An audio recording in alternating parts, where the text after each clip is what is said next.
Radhe Radhe friends, कैसे हैं आप सब। तो फ्रेंड्स, स्वागत है आपका मेरे चैनल गौरी ओम डेली व्लॉग्स में। तो फ्रेंड्स, इस वर्ष 2024 में जो दिवाली का पर्व पड़ रहा है, इसमें काफ़ी लोगों में बहुत ज़्यादा कन्फ्यूज़न है कि वो दिवाली 31 अक्टूबर को मनाएं या 1 नवंबर को मनाएं, क्योंकि दोनों ही दिन अमावस्या पड़ रही है। तो आज मैं आप लोगों का ये कन्फ्यूज़न जो है दूर कर दूँगी। तो जो है इस वर्ष 2024 में 31 तारीख दिन गुरुवार के दिन पूरे भारत में विद्वानों के मत से, जो वर्तमान में जो विद्वान हैं, इनके मत से दिवाली मनाई जाएगी। क्यों मनाई जाएगी ये भी बता देती हूँ मैं आप लोगों को। जैसे कि सभी पर्वों और त्योहारों में मान्यता है कि उदय तिथि लेते हैं हम इसमें। जो पर्व त्योहार होते हैं हम हिंदुओं में जो होता है, तो उसमें हम उदय तिथि लेते हैं। तो उदय तिथि सभी पर्वों त्योहारों में तब लेते हैं जब दान पुण्य स्नान तर्पण ये सब चीज़ें होती हैं, तब हम उदय तिथि लेते हैं। लेकिन जब किसी विशेष पूजा में प्रदोष काल में पूजा की जाती है, तो उस पूजा में वो तिथि रहना अनिवार्य होता है। जैसे कि भगवान श्री कृष्ण का जो जन्म अष्टमी हम मनाते हैं, जो जन्म अष्टमी होती है, वो अष्टमी तिथि अगर 12 बजे रोहिणी नक्षत्र में पड़ती है तो अष्टमी तिथि कहलाती है। तो हम लोग जन्माष्टमी अष्टमी तिथि में मनाते हैं। और इसमें भी हालांकि ऐसा होता है कि 2 दिन मनाई जाती है। तो जो है ज़्यादातर लोग जो है अष्टमी तिथि अगर रोहिणी नक्षत्र में पड़ती है तो उसी तिथि में जन्माष्टमी मनाते हैं। तो जो है ये ऐसे ही लक्ष्मी पूजा जो होती है, ये अमावस्या तिथि में जो प्रदोष काल रहेगा तो उसमें मनाया जाता है। तो इसमें प्रदोष काल लेने से निषेध, यानी मध्य रात्रि तक पूजा होती है। तो इसलिए इसमें उदय तिथि मान्य नहीं है, इसमें प्रदोषकालीन अमावस्या तिथि का मान्य है। जो तो हम आपको बता देते हैं कि 31 तारीख को दोपहर में 2:51 से अमावस्या तिथि शुरू हो जाएगी। और उसके बाद जो प्रदोषकालीन अमावस्या रहेगी, जब महालक्ष्मी की पूजा होगी शाम के समय, उसमें आपको भरपूर अमावस्या मिलेगी। तो आप आराम से पूजा पाठ वगैरह कर सकते हैं। मध्य रात्रि में वो सब पूजा करते हैं जिन्हें सिद्ध करना होता है। लेकिन अमावस्या तिथि समाप्त होगी 1 नवंबर को शाम को 6:15 पे। सूर्यास्त के पहले ही अमावस्या तिथि 1 नवंबर को समाप्त हो जाएगी। तो जब 1 तारीख को अमावस्या तिथि मिलेगी नहीं हमें, तो पूजा हम कैसे करेंगे। तो इसलिए अमावस्या जो है वो 31 को ही हम पूजा वगैरह करेंगे। जो गणेश लक्ष्मी का, कुबेर गणेश और लक्ष्मी का पूजन जो हम करेंगे, तो वो हम जो है 31 तारीख को ही करेंगे। हाँ, 1 नवंबर जो अमावस्या पड़ रही है वो किस लिए है अमावस्या, उसमें हम क्या करेंगे, तो वो भी मैं आप लोग को बता देती हूँ कि जो 1 नवंबर को जो अमावस्या पड़ेगी, उसमें हम जो है नदियों में स्नान कर सकते हैं, दान कर सकते हैं, हवन कर सकते हैं, तिल का तर्पण कर सकते हैं, पितरों के नाम से स्नान दान कर सकते हैं। ये सब शुभ कर्म जो होते हैं वो हम 1 नवंबर को कर सकते हैं। लेकिन लक्ष्मी गणेश कुबेर जी का पूजन वो हम 31 अक्टूबर को ही करेंगे। गुरुवार के दिन ही हम लक्ष्मी गणेश जी का पूजन करेंगे, दीपावली का उत्सव मनाएंगे। यही शुभ माना गया है। और जिस दिन अहोई अष्टमी होती है, उससे ठीक 7वें दिन हम लोग दीपावली का पर्व मनाते हैं। तो इस वर्ष 2024 में जो अहोई अष्टमी थी वो 24 अक्टूबर दिन गुरुवार को मनाई गई थी। तो बस उसी से आप अनुमान लगा सकते हैं, उसी से ठीक 7वें दिन जो है दीपावली का पर्व 31 अक्टूबर दिन गुरुवार को पड़ेगा। तो फ्रेंड्स, अब आप लोगों का कन्फ्यूज़न भी दूर हो गया होगा। तो अब आप लोग जो है बिना किसी दुविधा के 31 अक्टूबर को जो है अच्छे से पूजा पाठ करिए, दिवाली का उत्सव मनाइए, दिवाली का पर्व मनाइए, ढेर सारे दिए जलाइए। तो फ्रेंड्स, अब मैं आप लोगों को बता देती हूँ कि ये 31 अक्टूबर की जो दिवाली है, ये गुरुवार को पड़ने के कारण क्यों इतनी शुभ हो गई है। तो जो है तो फ्रेंड्स, ये जो गुरुवार का पूजन है, ये भगवान विष्णु को भी अति प्रिय है और महालक्ष्मी जी को भी।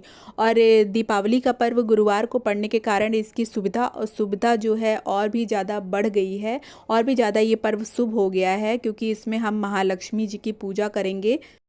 श्री गणेश पूजन, श्री लक्ष्मी पूजन और लक्ष्मी नारायण जी का एक साथ पूजन हम करेंगे। तो फ्रेंड्स, इस गुरुवार की दीपावली में कुछ ऐसे कार्य भी हैं जो आप लोगों को नहीं करने हैं। तो वो भी मैं आप लोग को बता देती हूँ कि वो कौन से कार्य हैं जो हमें गुरुवार के दिन नहीं करने हैं, दिवाली वाले दिन नहीं करने हैं। क्योंकि वो गुरुवार को पड़ रही है, तो हमें कुछ कार्य जो है नहीं करने, निषिद्ध रहेंगे उस दिन। तो फ्रेंड्स, इस दिन हम जो है गुरुवार के दिन, दीपावली के दिन, सरसों का तेल नहीं खरीदेंगे। क्योंकि सरसों का तेल जो होता है वो शनि की चीज़ होती है। तो इस दिन हम सरसों का तेल भूल कर भी नहीं खरीदेंगे। ये चीज़ें आप ध्यान रखिएगा। सरसों के तेल में हम कोई भी खाना नहीं बनाएंगे और काली उड़द का जो होता है वो उसमें कोई भी पकवान नहीं बनाएंगे। काली उड़द का जैसे बहुत लोग हैं दिवाली पे बड़े वगैरह बनाते हैं, तो हमें काली उड़द की चीज़ भी नहीं यूज़ करनी है इसमें। तो काली उड़द जो प्रतीक होती है वो शनि का प्रतीक होती है, तो ये जो है थोड़ा लक्ष्मी जी से दूर रखें, थोड़ा परे रखें इन सब चीज़ों को। और इस दिन हमें बाल नहीं कटवाने चाहिए, ना ही स्त्रियों को बाल धोने चाहिए, नाखून वगैरह नहीं काटने चाहिए। बहुत सारे लोग हैं जो इन सब चीज़ों को नहीं मानते हैं, तो जो लक्ष्मी को अपने घर में स्थायी रूप से विराजमान करना चाहते हैं वो इन नियमों का अवश्य पालन करें, और जो नहीं मानते हैं उनके लिए तो कोई नियम ही नहीं है। तो जो है इन सब चीज़ों का आप ध्यान रखिएगा। गुरुवार के दिन हम बाल ना धोएं, ना ही कटवाएं और ना ही नाखून वगैरह काटेंगे। वैसे तो दीपावली में हमें ये सब चीज़ें नहीं करनी चाहिए कि पर्व त्योहार में हमें बाल नाखून वगैरह नहीं काटना चाहिए, लेकिन क्योंकि इस दिन इस साल जो दिवाली पड़ रही है वो गुरुवार के दिन पड़ रही है, इसलिए इन सब चीज़ों का महत्व और ज़्यादा हो जाता है। इसलिए जो जो लोग लक्ष्मी को अपने घर बुलाना चाहते हैं वो भूल कर भी ये सब कार्य ना करें, नहीं तो जो है लक्ष्मी माता उनसे रूठ जाएंगी। और गुरुवार के दिन जो दीपावली पड़ रही है तो इस दिन ना ही आप खिचड़ी वगैरह बनाएं और ना ही खिचड़ी का दान करें। नीले या काले वस्त्र ना पहने आप।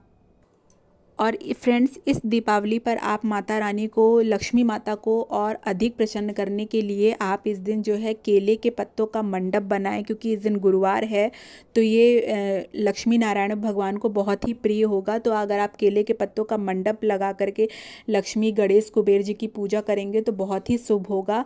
इस दिन आप जो है केले के फल का भोग लगा सकते हैं, बेसन के लड्डुओं का भोग लगाएं। जितनी आप पीली चीज़ों का भोग लगाएंगे उतना ही भगवान और माता लक्ष्मी प्रसन्न होंगी, नारायण जी प्रसन्न होंगे, गणेश जी प्रसन्न होंगे। तो फ्रेंड्स, सभी चीज़ों के साथ जैसे लाई, बतासा, खील, गट्टे, तिलगट्टे, इन सब चीज़ों के साथ और आपने जो घर में पकवान बनाए हैं इन सब चीज़ों का भोग लगेगा। और उसके साथ ही हमें केले के फल और बेसन के लड्डुओं का भी भोग लगाना मत भूलिएगा, ज़रूर लगाइएगा भोग। इस दिन जो भी भाई हैं, जो भी माताएं हैं, वो सब पीले रंग के वस्त्र पहने और हल्दी का तिलक लगाएं, जो बहुत ही शुभ होगा। और फ्रेंड्स, इस दीपावली के दिन जब आप लोग संध्या के समय, शाम के समय पूजन करें तो आपका अगर 1 तल्ले 2 तल्ले जितना भी बड़ा मकान है, आप अपने हर कमरे की खिड़की और दरवाजे वो सब खोल करके रखिएगा। कोई भी दरवाज़ा या खिड़की बंद नहीं होना चाहिए, हर जगह प्रकाश पहुंचना चाहिए। तो जो है ये इन सब चीज़ों का आप ध्यान रखिएगा।